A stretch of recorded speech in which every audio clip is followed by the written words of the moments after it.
What's up, everybody? Zach back here with another episode of Clutch Crew Sports. On this episode, we're here to talk all things NFL free agency recap. You're going to see how bad our projections were, but we're going to talk about all the major headlines that came out of this free agency period. Should be a fun one. Now, let me introduce you to the rest of the crew. What's up, guys? It's Connor. You know me as the co-host with the most, and you can lock that some of these teams in free agency are dumb. Hey guys, it's Nate. I'm the NFL, college, and fantasy guy, but you might be questioning that based on how good some of my free agency picks were. Yeah, like I said in the beginning, a lot of our picks did not go as planned. I think we did better overall with the NBA than the NFL. I think there was a lot more certainty with those. Yeah, we had a lot more inside information when it comes to that. But yeah, Nate, though, it's been a while since you've been on the show, man. I want to welcome you back. How have you been this past month? And how are you feeling about this coronavirus with all the sports canceling in general? Yeah, I've been good. I've just been pretty busy with school and all the craziness of coming home for thought it was gonna be for spring break, and now it's been a couple weeks. But I'm looking forward to getting back on here more often, especially since there's nothing to watch, nothing to do, unfortunately. Yeah, that's true. That's true. It's going to be good to have you back on the show more often. You did fill out the free agency picks, but you didn't get to explain any of them. Same with Connor. Yeah. So you guys can maybe, if there's a head scratcher on one of your picks, maybe you can explain it when we go through it. But and actually, we'll just start with that, guys. We'll start with these. So here are the first rounds of our quarterbacks. As you can see, red all across the board on my side, with Winston, Rivers, Brady, Bridgewater, Tannehill. All of them I got wrong. Eric, however, was able to get Rivers and Tannehill right. He knew those two, but he got Brady and Bridgewater wrong. Out of those same guys, Connor, you got Rivers and Tannehill. Everybody got Rivers and Tannehill but me, it looks like. And then the rest have all been wrong. And then Eric and I are still in play for Winston. Yes, you guys, who knows where Winston will go? It's really nobody knows. Yeah, so the next set of quarterbacks here, we have Newton, Dalton, Prescott, Mariota, and Carr. Personally, I only got Prescott right, and same with Eric. Although there's still a chance Andy Dalton could go to the Patriots. If that happens, that'd be big for me. But and Carr's probably staying with Oakland. That's who Eric picked. So those are Eric and my picks for those sets of quarterbacks. You guys, Connor and Nate, similar story, getting Prescott right, everybody else wrong. Mm-hmm. Although Andy Dalton could stay with Cincinnati, and you both get points there. Nate, you can get an extra point with Carr staying in Oakland. Out of these, though, I do want to say the one kind of surprise was Nate. You predicted Bridgewater would go to the Miami Dolphins. What led you to make that selection? I just figured that the Dolphins would probably need a longer-term solution at quarterback. I think Ryan Fitzpatrick's not obviously going to be around too long, I wouldn't think. So I just figured they might take a chance on Bridgewater, especially with him being a Miami native. Thought that might push the Dolphins up on his free agency wish list, but obviously that was not the case. Yeah. See, I figured the Dolphins would be more in lines of drafting a quarterback, which it looks like that's what they're gonna do. That was my thought, was that they're probably gonna try and draft Tua in the draft, is my thought. That is true. Yeah. So we'll get with our first list of players here. So we've got Clowney, Anthony Harris, Byron Jones, Shaq Barrett, and Joe Tooney. Out of this list, I believe this is true for everybody. We only got Shaq Barrett right. We all got him right. We knew he'd be tagged, but Clowney still is undecided yet, but everybody else we got wrong. Anthony Harris, he could get traded. He could be a tag and trade candidate, but for now he's still with the Vikings, so that's why he's red on the screen. Kind of a shocker that Joe Tooney was tagged by the Patriots. That was really the biggest surprise out of all of this, in my opinion. And Nate's the resident Patriot fan. How do you Did you see that coming, Nate? Or I really did. I mean, at that time, uh, it sounded like they still wanted to potentially bring Brady back, so I didn't think they would spend the money on Tooney, but I'm happy they did. I think he definitely deserves it as one of the best guards in football, so I'm glad to have him back, but I really saw him signing somewhere else. did you have anything to add to that, Connor? Oh, I was just saying, yeah, that was definitely a Yeah. huge shock. I mean, I didn't when you said that, I was like, whoa, like really? Yeah, that stunned all of the experts too when that news came in, because we had a feeling about some of these other guys, but that was definitely a surprise. All right, going up next, DJ Reader, Amari Cooper, Corey Littleton, Austin Hooper, and Ngakwe is obviously still at large, but the other four of those guys, personally, me and Eric actually got Amari Cooper right. Everybody else we got wrong, and both of you guys got them all wrong. So I guess with Cooper, because Eric and I were on the same page with him out of this list of guys, we saw him as being like a necessity for Dallas to bring back, even at a higher price, maybe like record-setting receiver money, just because they spent a first-round pick on him and how important he's been to Dak Prescott. So I'm curious, why did you guys think there was a chance that he wouldn't go back? I just thought it was going to be too much money. Like, because I Okay. thought I did. Well, one thing is I didn't anticipate Dak Prescott turning down that big deal.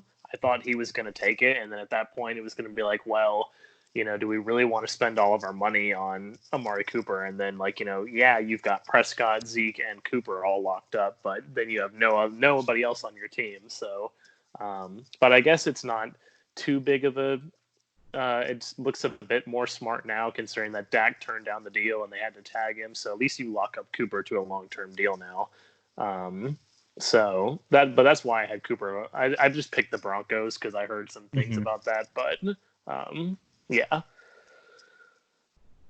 Yeah, I'm pretty much in the same boat here.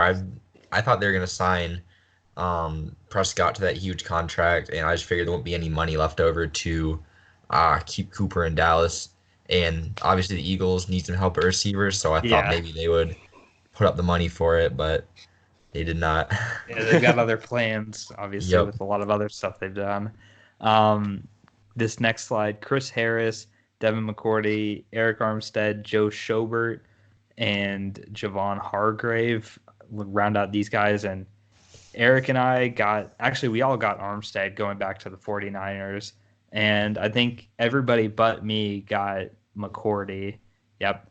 And then everybody else we got wrong. So it's a common theme for a lot of us to get these guys wrong. But out of these guys, was there any big surprise to you? Like, I guess for me, Schobert was a surprise. I didn't see the Jags being in play for any of these guys on our board, but I was happily surprised that they were able to get him. I think he's a good middle linebacker. Definitely fills a need. Mm-hmm. So I'm happy with the signing. It wasn't crazy. It wasn't that bad of a contract, in my opinion. It's really 2 years with the guarantee money, and then the next 3 years they can pretty much cut him at no cost. So I think it was a smart move for them.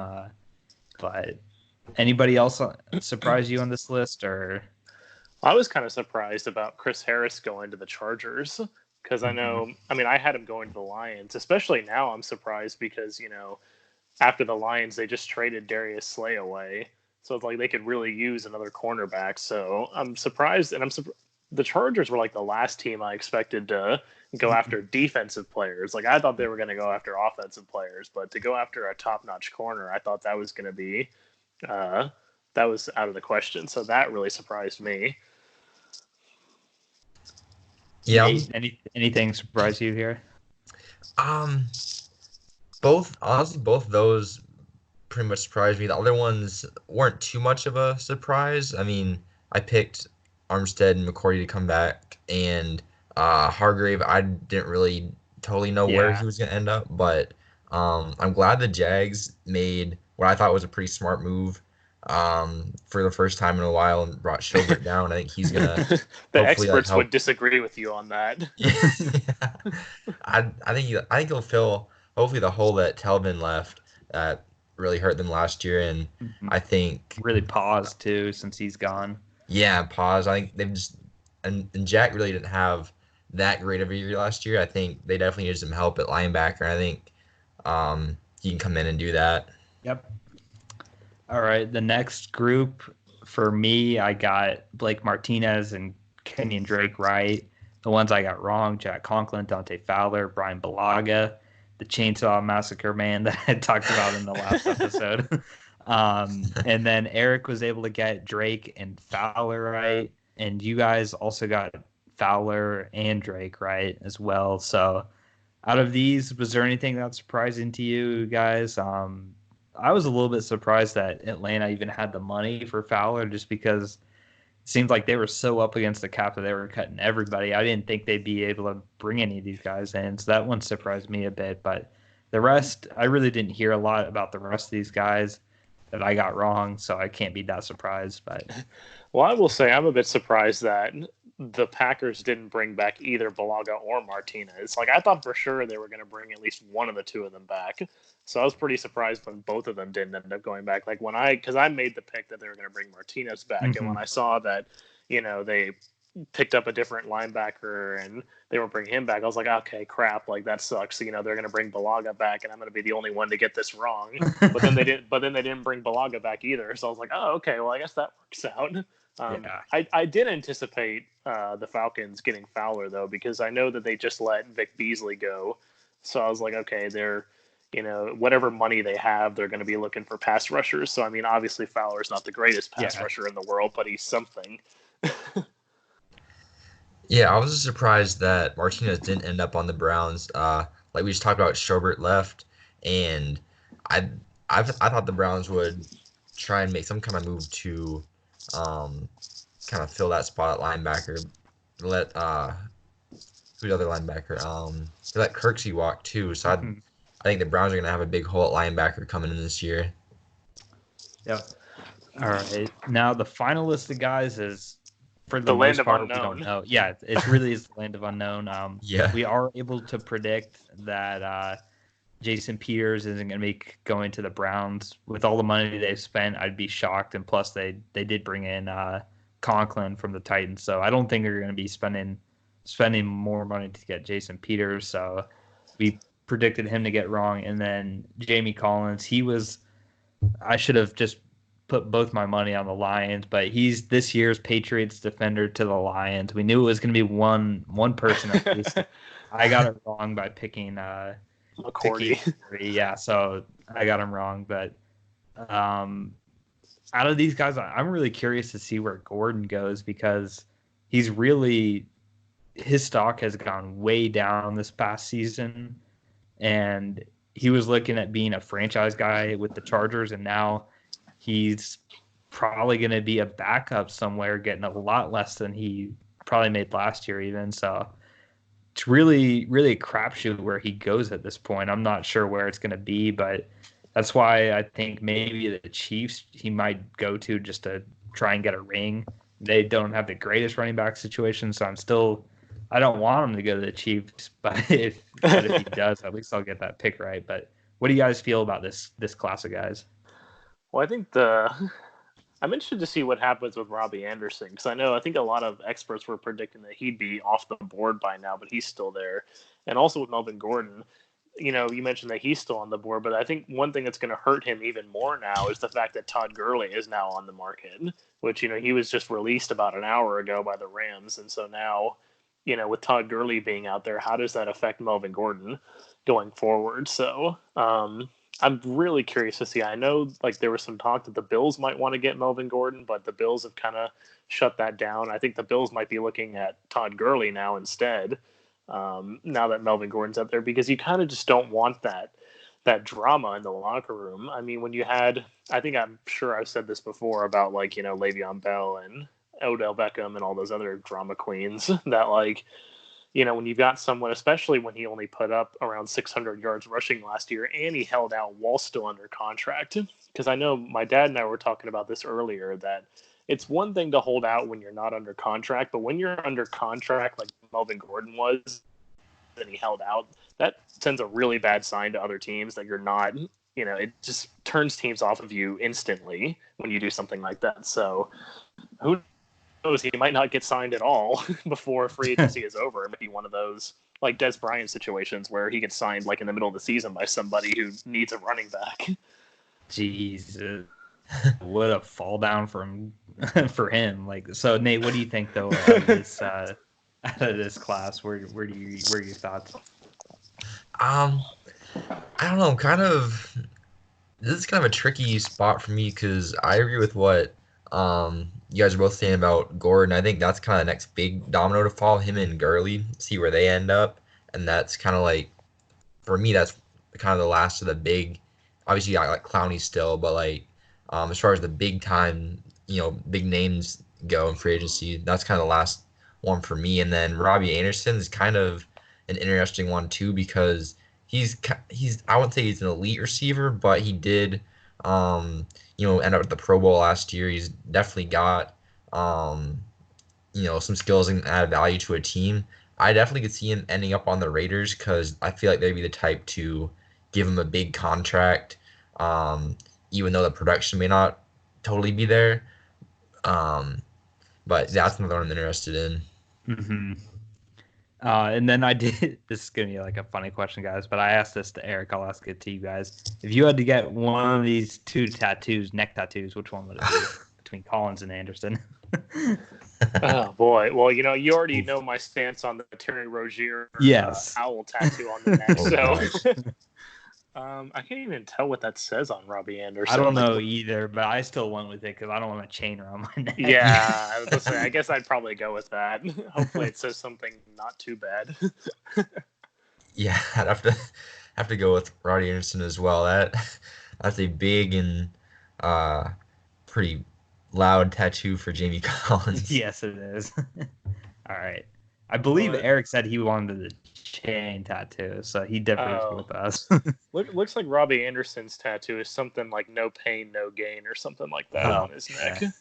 All right, that's acceptable. That's not something derogatory or anything like that. But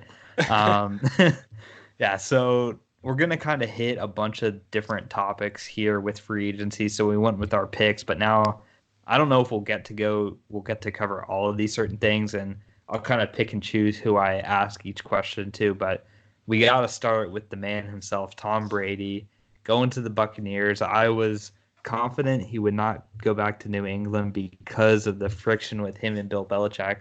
I just thought it was going to be too much. I thought he was looking for something else. I thought him not re-signing early in the season was a warning sign. Him asking to be not franchise tagged was a warning sign. All these signs that normally you would think he would just come back to the Patriots and it'd be a done deal. The fact that he didn't show that any signs of that happening led me to believe he would walk and go somewhere else. I didn't know where it would be. It's with Tampa, which I think is a really interesting team for him to go to. Their defense got a lot better. They've got a lot of weapons on the offensive front. So really, though, I'm not too surprised by this move. I know you guys are, and I'll start with Nate, who's been covering and following Tom Brady his whole career. So, Nate, as a Patriots fan, how do you feel about this? And just what were your thoughts when you saw this news? Thoughts is being pretty depressed, honestly. I mean, I know we kind of talked about this a little bit before the episode, but I made that pick in my free agency picks. Really, yes, as a Pats fan, but I really logically didn't see, the reason why he would leave. Obviously, there had been that reported, friction between him and Belichick, but for me, it was always hard to believe that when it's like, neither one of them would really comment on it. So it was always just a, anonymous, like, third-party source, and then they would just go out on the field and it would, all work out and they'd win games and everything would look good. So for me, like, I was very surprised, especially when it came out that, at least in Kraft's, public statement, that Brady didn't even come to them to negotiate a deal this offseason. So that was a pretty big shock to me, especially at 40. He's going to turn 43, I believe, this offseason. To be that old and go to a new team, especially after spending 20 years with one and trying to run a new system with new players and a whole new town, like that just didn't make a whole lot of sense to me. So we'll see how it works out this season. Will definitely be interesting. Be kind of very weird to watch. Yeah, it's totally unexpected for me.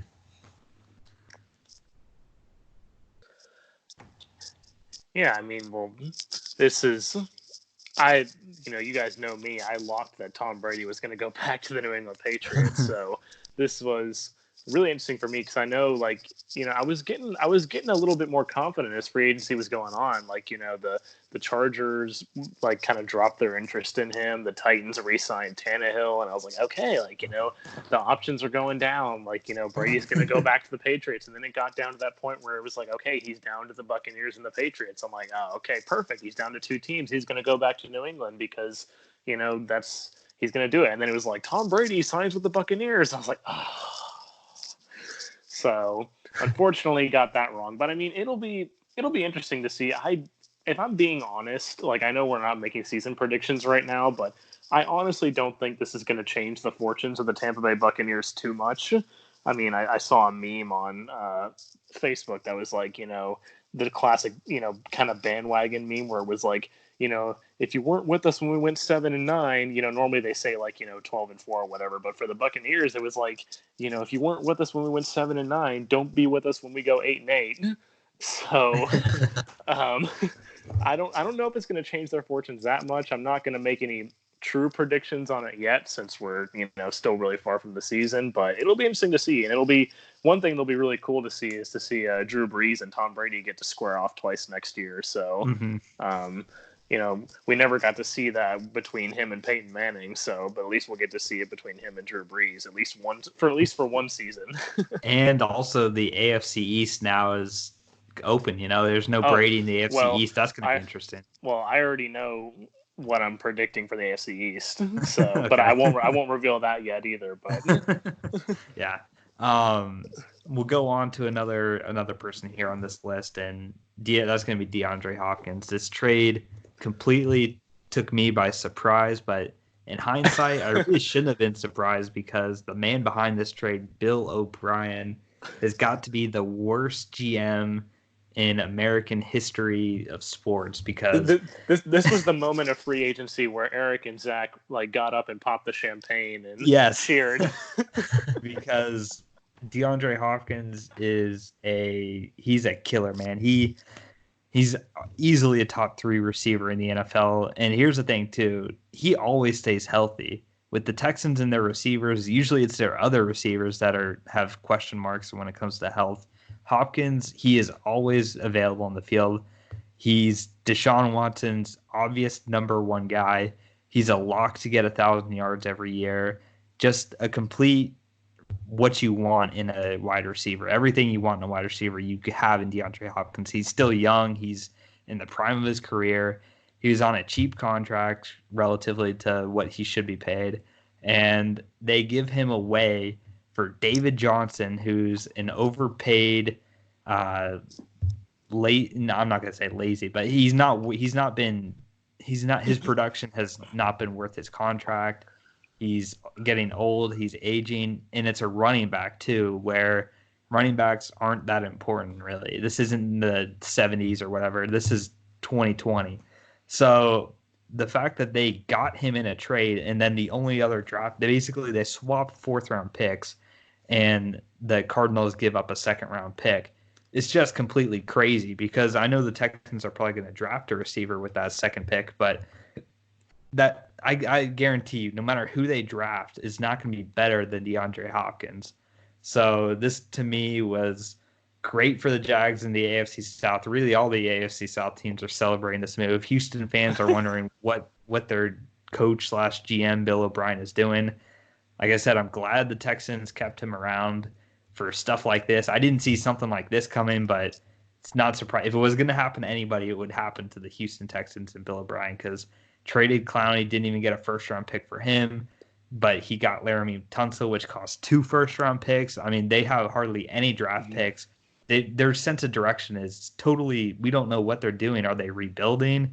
But they just went all in for all these guys that they spend all these draft picks on, and now they're shipping their playmakers off. It's just crazy. And then for the Cardinals aspect, this is huge. This is great for them. They get rid of David Johnson's cap number.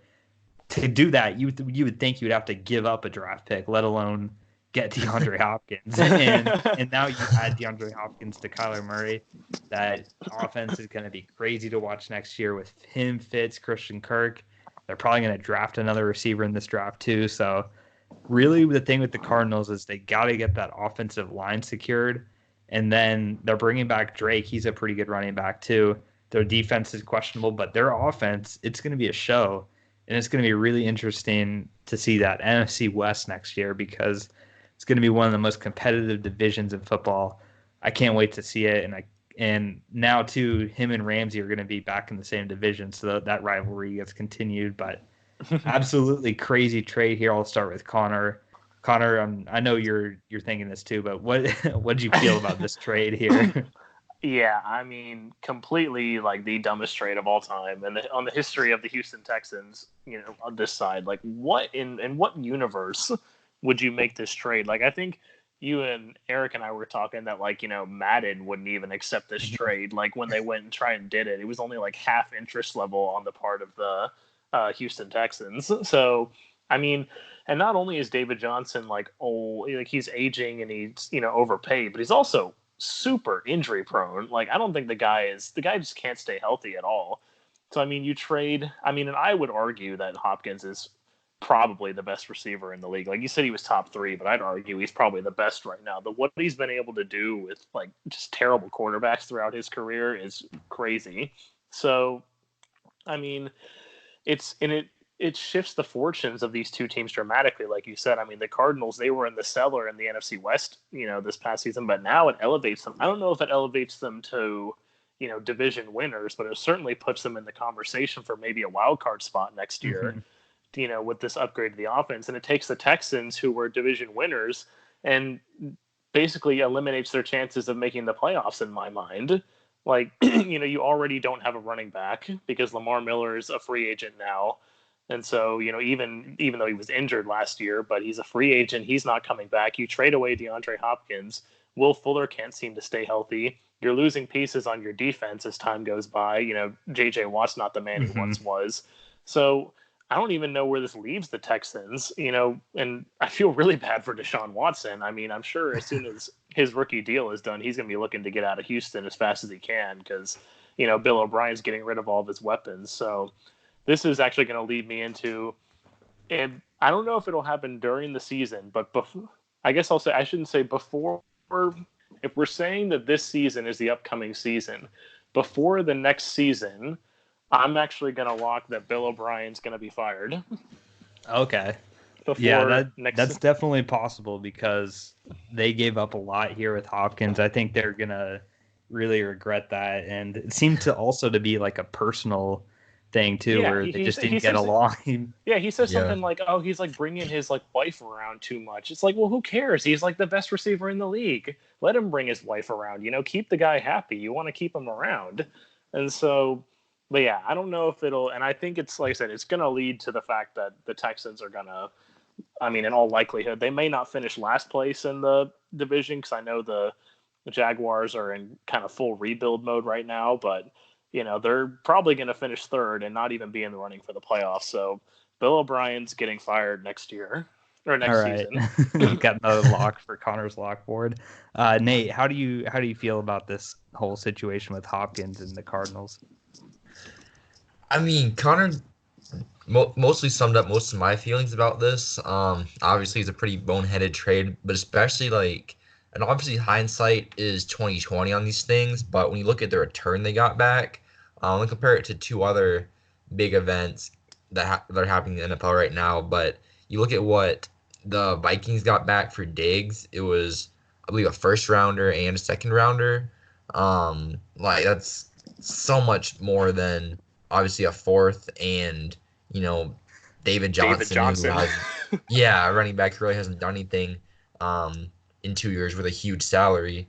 So that's, and Diggs, is not, I don't think, near the caliber of player that Hopkins is, obviously. So it's, that return by itself was just pathetic. And it especially looks bad that nobody saw this coming, obviously. So you can't totally fault Bill O'Brien on this. But How bad does it look that you made that trade with the big, supposed big return being David Johnson when, less than a week later, Todd Gurley just hit the open market. You could sign him for probably what David Johnson's going to make, maybe even less if he's on a 1-year prove it deal. So yeah, overall, this is a bad trade. I think the Texans are, I think it's kind of marked the beginning if it hasn't already started, but definitely the beginning of the end for the Texans for a while. Okay. That's good for the Jags fans Yeah. listening to this for sure, and even Titans and Colts fans too. We're gonna appreciate that. We'll move on now to another person on the board here, and that's gonna be Nick Foles. So I was actually surprised that they ended up trading Foles to the Bears, and it, it really, to me, it doesn't make that much sense because they still owe him 18 million from his 21 million salary. So it's 18 million dead cap for the team that they're going to be paying for a guy not on the team. They only get a fourth rounder in compensation for it, and he's valuable as a backup. I've always said this. He's probably the best backup in the league's history. If something were to happen to Minshew, which probably will, considering the style of play that he plays, scrambling around a lot, being a small guy, he's probably going to get hurt, and they're probably going to need a backup to come in. And what better backup than Nick Foles, who has taken teams to the Super Bowl and won a Super Bowl as a backup, took another Eagles team as a backup to the playoffs. He just seems like it just seems like that's really valuable for only $3 million in savings and getting a fourth round pick. This team already has 10 draft picks. So I'm not sure really why they did this. I know a lot of fans are happy to now it's official. It's going to be Minshew's team next year, but I'll start with Nate. Are you on the side pro trade or anti trade when it comes to this for the Jags? And then maybe discuss the Bears' perspective on this. Do you think he's gonna beat out Trubisky? So we usually don't disagree on too much stuff, but I'm gonna go pro trade for the Jags on this one, just because I do agree that the savings for next year alone wouldn't be enough in my mind to justify that. But when you look at the whole rest of his contract, I think it's pretty evident that Minshew um, was a lot better last year. They should have never benched him in the middle of the season. They might have had a chance to get close to the playoffs if they had let him start all those games. But I think Foles just did not have it last year, especially after his injury. So I think long term it's a good thing they got rid of his salary. That huge contract was going to slow him down from trying to rebuild in the future. I think it was a smart move to just eat the dead money this year, use all those draft picks to hopefully bring in some young talent, and then you got all that money off the books in the future to um, kind of rebuild and speed that up. Because you got if Minshew does indeed prove he's the franchise quarterback, you're paying your starting quarterback sixth round rookie salary money for a few more years. Like the Jags could, if they make the right moves going forward, they could really put themselves in some great positioning here. And I think for the Bears, it didn't really make sense to me at first, but I think it'll be interesting to see if he can beat out Trubisky. I don't really know who would have the advantage. Obviously, Trubisky's got the better like physical skills and all that. Foles maybe a little bit better decision making and such, but I think I don't know. I really don't see a clear winner there. But obviously, if they're willing to take on that kind of salary, that's basically the equivalent of giving him that big deal themselves. So I think the Bears expect him to probably beat out Trubisky and be their guy going forward. Yeah, so you mentioned that you and Zach don't disagree often. Well, Zach and I don't agree very often on this show, but I'm actually in agreement with Zach on this, that I think it was a bit of a bonehead move for the Jaguars in this case. I mean, the fact that you're paying a guy $18 million to play for a different team and you only got a fourth round pick out of it, like maybe if you'd gotten like a second or a third rounder for him, or like maybe 2 fourth round picks or something like that, but just 1 fourth round pick seems like not enough compensation for that $18 million in dead cap. So, and also like Zach said, I mean, you know, Nick Foles is like the modern day Frank Reich. He can't he's not going to go in and be like the answer to your team's, quarterback troubles, but he's a great backup quarterback and can come in when he needs to be. And I think the Jaguars were going to be all in on Minshew anyway, because I know even if Foles was going to be around, a lot of times when teams have two quarterbacks of kind of similar skill level, there's all this talk like, oh, who's the starter going to be? There's going to be a competition. It's going to drag the team down, blah, blah, blah, blah. The Jaguars were already set on Minshew. Like, there wasn't going to be any competition between Foles and Minshew. It was going to be Minshew from day one. So, and having that security blanket is something that a lot of teams could sorely use, because there's a lot of teams where you see the starting quarterback goes down and then boom. It happened to the Steelers this year. Roethlisberger went down and Rudolph and Hodges couldn't carry the load. So, maybe the Steelers would have benefited from having a guy like Nick Foles on the team. So I don't agree with the trade. And from the Bears perspective, I think the Bears, at least the Bears fans, I think are going to be really happy because, the Bears fans want the Bears to move on from Trubisky. But I don't think Foles was exactly the right choice. I think maybe they should have tried to trade for Derek Carr, or maybe, before Mariota got signed by the Raiders, tried to go after Marcus Mariota or somebody else. Because, like I said before, Foles isn't really the kind of guy to come in and beat your starting quarterback. He's kind of proved that in the past, that when he's the starter, when he's the full-time starter, he doesn't really perform up to the level. So kind of a not really, I wouldn't say it's bad for the Bears. I'd just say it's more of like, it just kind of doesn't make sense. But I think I agree with Zach that I think it was bad on the part of the Jaguars to make this trade. Yeah. And if the rest of his salary for the next 4 years was guaranteed, I would say great, because that's a lot of money that you're letting off the books. But after the season would be over, it really wouldn't be that much, if anything, that they would have to guarantee him. So they could have kept him around one more year. He could have mentored Minshew. They would have only spent $3 million more, and you would have had a backup quarterback. Whereas now you're going to have to go out and sign a backup quarterback for at least probably $3 million. So I'm not too sure why they made the trade, but I'm not running the team. I know a lot of fans are all excited about it and everything, but to me, when you see Nick Foles next year and he somehow takes the Bears to the playoffs, I'm going to be remembering this moment, because the Jags just let him go and just paid him $18 million to go win a playoff game for the Bears. Not saying that'll happen, but we'll see. We'll move on now to another. We'll hit these two AFC quarterbacks here in a row. So Rivers and Ryan Tannehill both got AFC deals. South again. AFC South again. All four AFC South teams in the news here. So Rivers going to the Colts, 1 year, $25 million. Tannehill, I think was it a 3 or 4 year? It was 4 year, $118 million. Okay, I knew it was a lot of money. It's 4 years and a lot of money, over $100 million. And I saw there was one thing that said $93 million guaranteed. Then there was another thing that said 63. I think there's differences on the quote unquote guaranteed versus the quote unquote fully guaranteed. I don't know what all that means, but it's a lot of money nonetheless. For a couple of years, they've got him locked up. And for me, I'll start with Rivers first. I think this is a terrible move for the Colts. I don't think Phillip Rivers at this point in his career is much better than Brissett at all. And we saw that last year. He really regressed. And it wasn't, a lot of people was like, the offensive line. There was times when he was just making bad decisions, and there was times where he was taking sacks. He gets a much better offensive line here with the Colts, but still, at this point in his career, I'm not a Phillip Rivers fan.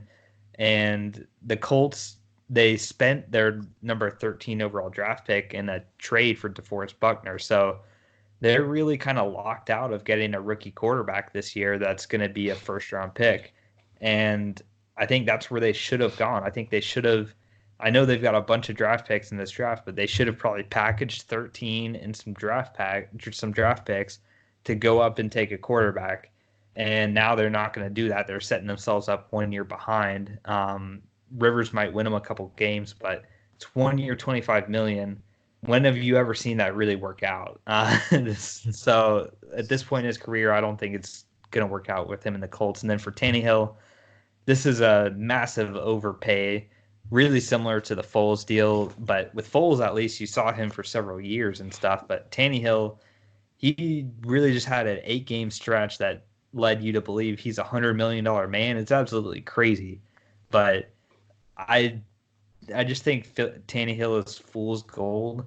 I think that team was really more of a Derrick Henry team in the playoffs, and I know he had some good stats in the regular season, but Tannehill, he's not going to be the long-term answer in Tennessee. They're going to see that after the season when he reverts back to his old self, just being average, that they're going to realize that they massively overpaid for an average quarterback and they lost out on a chance to potentially go up and draft one of these quarterbacks who I think there's going to be a couple of really good quarterbacks in this draft. So we'll see what happens, but I'm personally happy with both of these men joining this division. Even though Rivers is probably going to only be 1 year, Tannehill, he's locked up in Tennessee now, so and I'm not afraid of him. So what do you guys think? I'll start with Connor about these two. Are you pro the signings or anti the signings? So with Phillip Rivers, I actually kind of like the move for the Indianapolis Colts to bring in Phillip Rivers because it's only a 1 year contract. If they'd signed like a 2 or 3 year deal, I would have said they were stupid. But it's only a 1 year deal. It's a little bit hefty for $25 million. But he definitely, and I think the other key for Rivers is that, yeah, he played really bad last year. I think he's out to prove something this year. He's out to prove that, I'm not that bad. Like, I can still play at a high level. I can still, he's not going to be putting up the numbers that he once put up. But I think, at least for the most part, he's going to cut down on the interceptions, which is the big thing. Because if he can put up the same kind of like yards and touchdowns he put up last year, but cut down on the interceptions, the Colts have the team. I mean, they have the offensive line. They, Quentin Nelson, and they re-signed Anthony Costanzo, which was a good move. But they still have Marlon Mack. They still have T.Y. Hilton. They still have that defense with Darius Leonard. So I think I like this move by the Colts. And like I said, it's only a 1 year deal. Jacoby Brissett wasn't getting them anywhere. They thought it was going to be better, but it didn't happen. So at least bring 1 year of some change. And I think the other big key is I think Frank Reich is a really good coach and it can make this work. So again, not too bad for the Colts.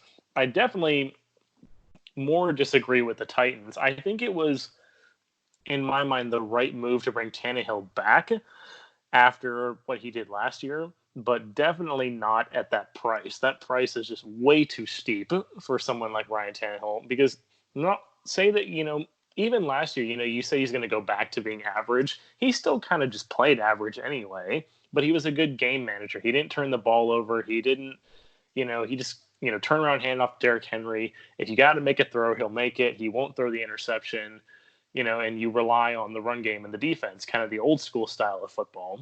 But the other thing about Tannehill, that even though he plays average, he's also, I mentioned this last season, and it could come up this season. He's a man of glass. And, he's been injured so many times in his career, and now the Titans don't have Marcus Mariota to be there. It's kind of like a safety valve as the backup. So if Tannehill gets hurt, then that's going to be bad news for them. And you just paid him $118 million, which is, working out to like $26 million a year or something like that, or $25 million a year, something like that. So definitely way too steep of a price. I think they should have tried to get him back maybe on a short. If they were going to pay him that much money, it should have been a shorter contract, maybe like a 2-year contract worth like, 60 million or like 55 million or whatever. So, like I said, I like the Rivers move. Don't like the Tannehill move. All right, Nate, where do you stand on these guys? So I'm gonna say I think I like the Rivers move better than I like the Tannehill move.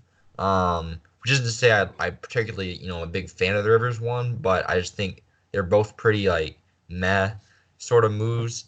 I think Rivers, he's not gonna be an MVP or anything this year, and I definitely think he was declining last year, like just in terms of his decision making. And I mean, he's always kind of just throwing the ball around and throwing a lot of touchdowns, throwing a lot of picks, kind of like a Jameis Winston kind of situation. But I think it got a lot worse last year in some of the games I watched. It was kind of ugly. So I do think potentially a change of scenery for maybe potentially one last go around with a lot better supporting cast on offense could give them a shot to challenge for a wild card spot or something like that. I think he'll have a better year this year than he did last year for sure.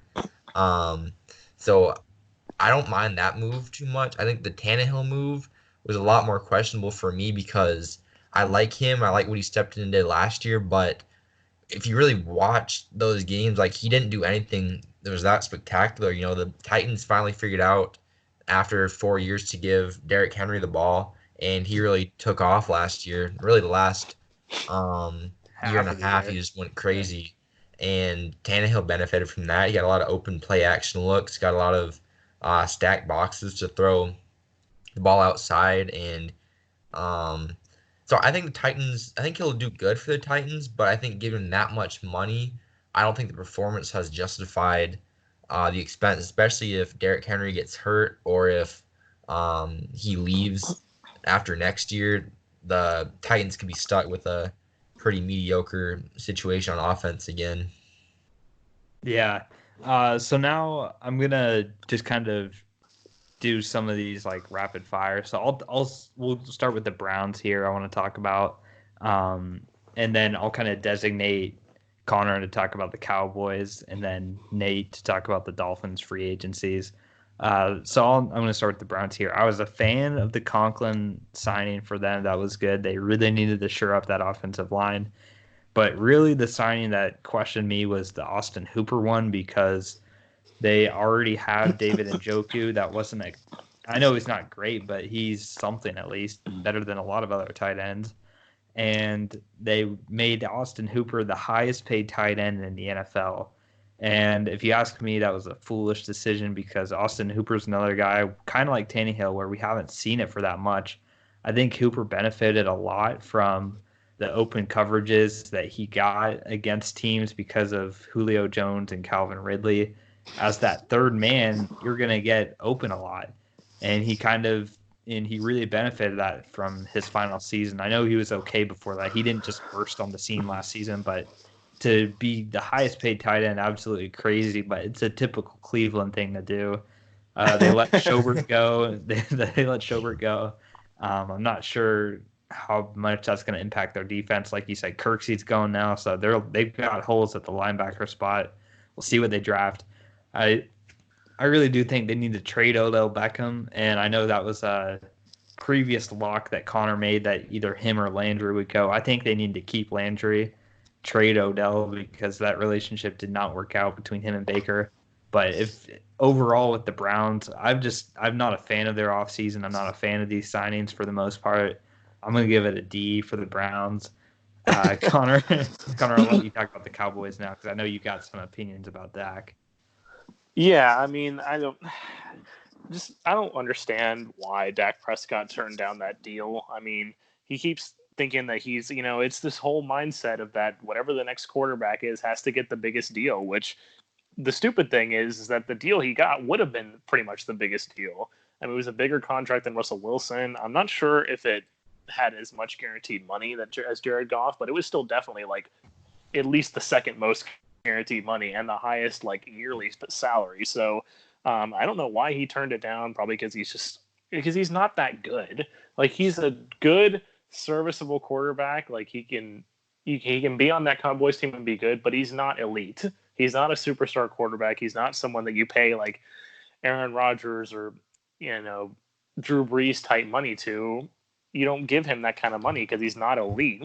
And I'm also not in agreement with the Amari Cooper signing, because I think they should have gone at like instead of keeping Amari Cooper, they should have kept Byron Jones around instead because their defense is looking really big holes. I mean, they re-signed Sean Lee to a 1-year deal, which I thought was a good idea. He's not gonna light the world on fire anymore, but he's still a serviceable linebacker. But then they went out and they signed Gerald McCoy to a 3-year deal, which I thought was kind of odd. I mean, he's an aging defensive lineman, which you know, they need someone more than just a Marcus Lawrence, and Gerald McCoy's not the answer. So I'd probably give them a C on their offseason. I mean, obviously Amari Cooper is, having that help Dak Prescott, but it pretty much, in my mind, the Amari Cooper signing pretty much closes the door on Dak coming back in the future. Now that they're already paying Zeke, Amari Cooper, and DeMarcus Lawrence, if they go and give Dak Prescott a big contract, there will literally be zero money for anybody else, and the team's going to go right straight into the garbage. So I'll give them a C on their offseason. Okay. And now finally to put you on a spot, Nate, the Dolphins, they signed a lot of guys, Byron Jones leading the class, but I just know I don't know all the names of who they signed, but I know they signed a lot. They spent a lot of money these past 2 days. Where would you rank their signings really and this free agency period for the Dolphins? I honestly think they had a really good free agency period. They spent a lot of money, which some of the deals like the Kyle Van Noy deal, um, and some of those kind of signings were a little bit, kind of a lot of money to me. They definitely made sure they were the ones to land the guys they wanted. But I think giving Kyle Van Noy like 50 million was kind of, maybe an overspend. But I think the guys that um, they got him, they got Landon Roberts, a fellow Patriots linebacker from last year. I think pairing those two guys is what I keep going back to, pairing them with Brian Flores, who was our linebackers coach and basically defensive coordinator for, a few seasons in New England. And I think they'll be very effective in his system. He can definitely, if anyone can get the most out of them, it'd be either him or Bill Belichick. And obviously he's got them in Miami now, so that's, I think, a big upgrade to their defense. Obviously Byron Jones, another big upgrade, which I think that money was definitely worth it. Um, I don't know. I think I would give them a positive grade. Probably, I would say a B for free agency. Not the best, just in the sense they spent a lot of money, and if any of these guys don't pan out, they could be hurting again in a couple of years. But I think they've taken some positive steps where if they can land Tua or somebody and have him pan out, they could be onto something there. All right. Well, yeah, and I'll say one quick thing about the Dolphins too that separates them from the Cowboys and the Browns is the Dolphins have 3 first-round draft picks this Right. season, Mm-hmm. so that's another thing that's going to help them along the way. Yeah, so they had a lot of money to spend. They spent a good deal of it. And I guess before we go, I'll ask Connor, since he knows a lot with the Panthers and Cam Newton and stuff. So how do you feel kind of about Cam potentially being traded? We have a lot of Panthers fans that follow this podcast, so they've all been angry about it. They are Cam loyal fans. What do you think? Is Cam really, because is the fan base really feeling that with Cam, or is it just the case of our fans being loyal to Cam? And the Bridgewater thing, do you like that over Cam and all the other guys that they had there? Like, where are you feeling with that? I mean, I do think the Panthers kind of flipped the bird to Cam Newton with that move. Cam Newton, he's not only has he been the quarterback there for the past, 9 seasons, he's been the face of the franchise, but what Cam Newton has done just in the North Carolina and the Charlotte community has been so meaningful to the Panthers fans that all of a sudden, I mean, it's definitely, I will say Panthers fans are not happy with the new owner. He's already made some questionable decisions over the past season. And now that you're going to, you brought in Teddy Bridgewater and you're basically saying screw you to, the most beloved player in the franchise right now, it doesn't go over well with the fans. The fans are going to turn on, the owner here. If they haven't already, they're going to, it really puts Cam. It doesn't make sense to me considering that Cam is still under contract. If Cam wasn't under contract anymore, I think I'd feel a little bit better about it. I'd say, okay, fine. Cam is, he's had injuries in the past. Looks like he might be regressing a little bit. We don't know. And so, but if he's, if you were going to have to pay him like a new contract, then fine, sure. Take the chance on Bridgewater. He looked really good for those games that he filled in for Drew Brees. Obviously, Bridgewater's still not the most proven quarterback in the league, but he looked good last year in his time in relief. Who knows if that was just like a Nick Foles type thing where he came in as a backup and once he becomes a starter, he doesn't look very well. But, we'll see, because the fact that Bridgewater doesn't have as many weapons on the Panthers as he did when he was in New Orleans. Mm-hmm. And the other thing that I don't like about this thing with Cam Newton and possibly bringing in Bridgewater is that the Panthers have pretty much shown that they're in rebuild mode now. I mean, Luke Kuechly retired. They traded off Greg Olsen. They let James Bradbury walk in free agency to go to the Giants. Mm-hmm. I mean, pretty much all they have left is Christian McCaffrey at this point. So I would think that the Panthers, what they probably should have done is they could have tried to use Cam Newton as draft collateral to maybe, move up in the draft and maybe, get like a first round, maybe try and take a quarterback somewhere in the draft and start rebuilding that offense again instead of giving Bridgewater this contract and then just having Cam Newton sit in limbo. Because if you release him, then you're taking that cap hit again, which, no one wants to do. Nobody wants dead cap on their team. That's bad for everybody. But then you also kind of can't keep him on the roster because then what are you going to do? You're going to have Cam Newton and Teddy Bridgewater, who you just gave this new contract to. Yeah. The dynamic doesn't really work there. And I will say the last thing about that is that the Panthers, if they, instead of releasing him, if they do look to trade him, they're not going to get what they want for him because, they're just not. They're not going to get what they were hoping to get. Supply outweighs demand. Right. They should have tried to trade him before. If that was their decision, if they were going to try and trade him, they should have tried to trade him before they paid Bridgewater, in my opinion. Yeah. So that'll wrap this one up for you guys. So this was our recap to free agency frenzy. It's also going to be our last Friday show for indefinitely until sports comes back on. We said this in the last episode, but starting from now on, we're only going to be doing Tuesday episodes till sports really comes back and starts playing games again. Some things to look forward to in our Tuesday shows, though. We've got more Sports Jeopardy lined up. We've got our new Top 10 mini-series, which we're going to have our first episode coming up this Tuesday. We're going to do mock drafts galore. We'll do a combination of all those things and whatever interesting topics and stories come up along the way. We'll cover them as well. So stay tuned for that, guys. But Nate, glad you're back with us here on this episode. And I was glad to hear your perspective about Brady because I was really interested to seeing where you thought with him. I'll ask you this before we go. Are you going to be rooting for the Buccaneers at all next year? I wouldn't say rooting for the Buccaneers, but I think I'll still probably tune in and see what Brady does. Okay. I would like him to, I don't want it to be a, like Joe Montana or one of those situations where he goes and is absolutely like awful. Like, I still want him to do good, but I mean, if the Bucks, miss the playoffs, they win the Super Bowl, like I don't really care about that. But I'll be watching for sure. Okay, gotcha. All right, guys, thanks for listening, and remember to be clutch. Bye. See ya. For Eric, peace.